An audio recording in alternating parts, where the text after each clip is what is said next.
Welcome to the second installment in my video vlog. Video, that's redundant, right? A video blog vlog.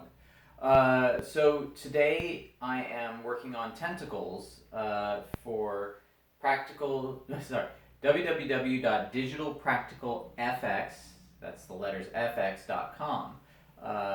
We're going to be having elements that are creature elements in addition to things like slime and blood splatter, possibly muzzle flashes, essentially drag and drop video effects that you can incorporate into your film. Today is tentacles, and I've made several here, so I'm going to show you what they are. And as you can see, they're against this black background. They're going to be drag and drop, and then you can use blend modes to eliminate the background. Or I might just have an alpha channel on them, I'm not sure. But here is one tentacle that is puppeteered. This is a twisting tentacle. As you can see, I've got this little twisting lever here, and it kind of comes up and down, or uncoils and comes up. So this is one type of tentacle. I've always been a fan of Lovecraftian films, Lovecraftian stories, just strange creatures. So as you can see, this puppet handle here is something that I can remove digitally, and then when you get a pack, you can purchase with a license agreement. You can have this tentacle in your film. Now you can get very creative with it. It's not just a puppeteered tentacle.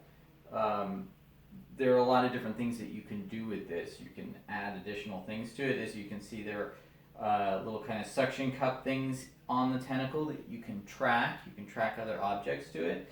But this isn't the only one. Let's put this down, because that's one kind of movement. What we also have here is a tentacle that moves another way, and it can come out towards the camera or back. So this is a tentacle that articulates in a different way.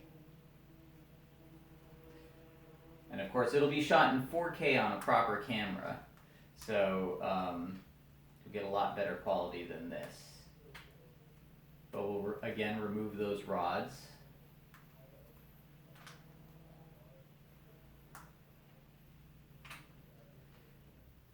So that's a second kind of tentacle. We also have loose tentacles that kind of will shake around, very simple, or we might also add lines to this to get another kind of articulate movement. Shooting this at 60 frames a second at 4K so that you get nice smooth move, not just a wriggling worm. Giving away all the secrets. Why am I giving away all the secrets? Well, it takes a lot of time and a little bit of engineering to make these tentacles work the way they do. Not just anyone can do it. So by creating this product, I can save you some time. So I'm gonna lower this, and we're gonna bring you down to another type of tentacle, which is a little more complicated to engineer. Let's see. Let's take this. Oh, hello. We're gonna kind of do a little something here with the tripod. Bear with me a second here.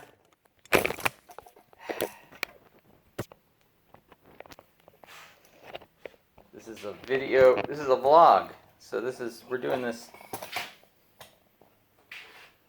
This isn't professional.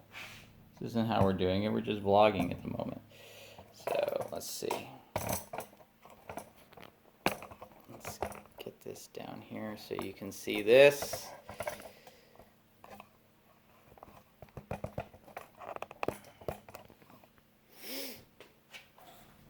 It's a gardening day and the dog is going crazy, so sorry about that.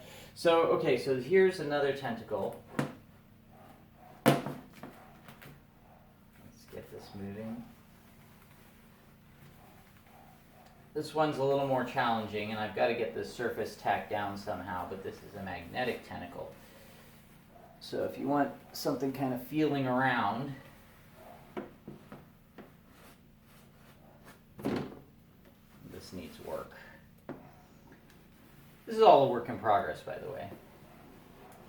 So I will be shooting this stuff starting today. It's going to take me a few days to shoot these tentacles. But I will also have other assets, like I said, like blood splatters, muzzle flashes, slime, a lot to do with horror movies. What I'm finding is a lot of these effects packs, they're things that pretty much anyone can do now, like lens flares, smoke, dust, but I'm going to focus on some more unusual stuff because I think that these are things that can be done digitally now. If you have Blender or another 3D program, you can do them in 3D. But there's a charm still to practical effects, and I'm finding that everywhere I look on YouTube, people who generally aren't even into film but comment about films will say, I'm just tired of being oversaturated with CGI. CGI is being used for everything. So let's go, by the way, let's go out of the garage here for a moment and tell the dog to shut up. But yeah, what I'm finding is that people are, they don't hate CGI, but they're seeing that it's overused. And I think that we can all agree that, after a while CGI... Winston, why are you so loud? Have a seat. So, hi, Mr. Spock. Mr. Spock here. CGI is something that is just overused a lot, and people are familiar with it, so there's no sense of wonder of how they did that.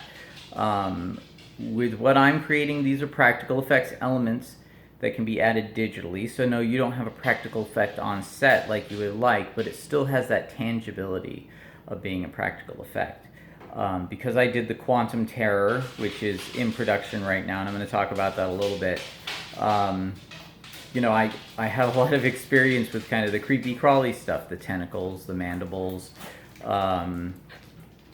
the slime, the kind of these very tangible, kind of unnerving, disturbing effects. And so I thought I would start with that, because I would love to be in a position where I'm helping people facilitate more movies that have kind of that creepy crawly angle to them. We've seen so many zombie films. There's a lot of slasher films out there, and they're not, look, there's nothing wrong with slasher or zombie films. There are some coming up in both genres that I'm very excited about, being made by independent artists. These dogs have no sense of audio. They're just gonna bark, gonna tap around, shake, drink water loudly. Thanks, Wally. You're welcome. Come in, buddy. Don't ever have animals on your film set. So anyway, speaking of audio, by the way, for those of you wondering about the Quantum Terror, and I need to do a proper update on this for my Indiegogo supporters, the film is taking a long time to do, obviously. It's a lot of work. We had a lot of problems with audio. Derek Hunt right now is working on the audio, and he's working on what is an amazing score. And the visual effects turned out really well. I'm actually a little jealous of my own stuff that I'm making right now, because if I had made this the way I'm doing it now for the visual effects in the Quantum Terror, the visual effects would be even better. So, these effects are going to be available to you for very low cost with a license to use them for life.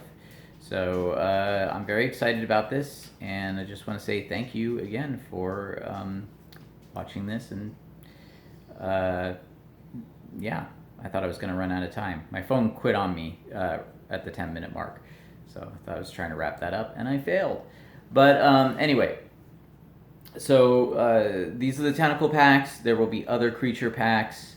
I will be creating them for you. You can, like I said, you can buy the license. You can use them in any way you please, so long as you've purchased them and therefore purchased the license. And if you stay tuned, there may be opportunities for you to submit, say if you have short films or whatever, to a little thing I'm thinking about that might be a mode of distribution that is yet to be tapped. I'm very excited about it, but it's still a work in progress. But if you decide to use these effects to create something that you submit to something I'm creating, they're not a guarantee that I'll accept it, nor is it a thing where I say, hey, you know, if you buy these effects, you have to submit to me. No, you can take them and do whatever you want. So I hope that's clear. I'll be back with another vlog soon talking about, you know, again, the journey of being an artist. Not every one of these is going to be like, this is what I'm doing right now. Some of it's going to be kind of the, I want to say the emotional journey, you know, just the everyday, you know, thoughts and feelings of trying to be an artist, a filmmaker, the struggle that can sometimes occur with money, especially when you're getting older and your resume reflects that you've been working as an artist and not something else. So, you know, it limits your ability to find high-paying work in another field.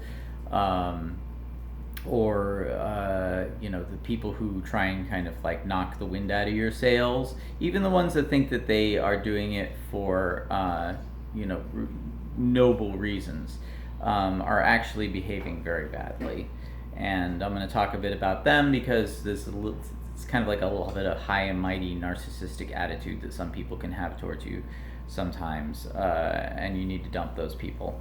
And yeah, kind of, yeah, I'll be talking about that type of thing so you can learn to avoid those obstacles. I'll be talking about you know, when you have success, what to do with it, and yeah, I think I've rambled enough, but thanks for watching, and I'll be back with more stuff, and I'll try and keep it interesting.